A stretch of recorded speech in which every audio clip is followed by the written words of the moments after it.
একজন গরিব চাষি অনেক কষ্ট করে তার ছেলেকে লেখাপড়া শিখিয়ে আইএএস অফিসার বানিয়েছিলেন।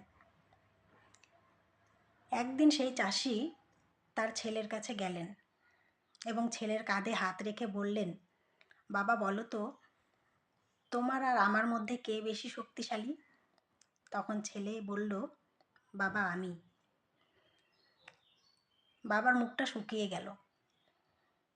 তখন বাবা দুঃখ করে সেখান থেকে চলেই আসছিলেন। আবার হঠাৎ কি মনে হলো, সে পিছন ফিরে আবার ছেলেকে জিজ্ঞেস করলেন, বাবা আরেকবার চিন্তা করে বলো তো ভালোভাবে, তোমার আর আমার মধ্যে কে বেশি শক্তিশালী? তখন ছেলে বলল, বাবা আপনি। তখন বাবা বললেন, এক্ষুনি তো তুমি বললে যে তুমি বেশি শক্তিশালী। তখন ছেলে বলল, বাবা যতক্ষণ তোমার হাত আমার কাঁধে ছিল ততক্ষণ আমি এই দুনিয়ার সবচেয়ে শক্তিশালী মানুষ, আর এখন তোমার হাত আমার কাঁধে নেই।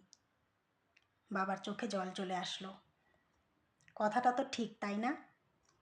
যদি বাবার হাত ছেলের কাঁধে থাকে তাহলে সেই ছেলের শক্তি তো দ্বিগুণ হয়ে যায়।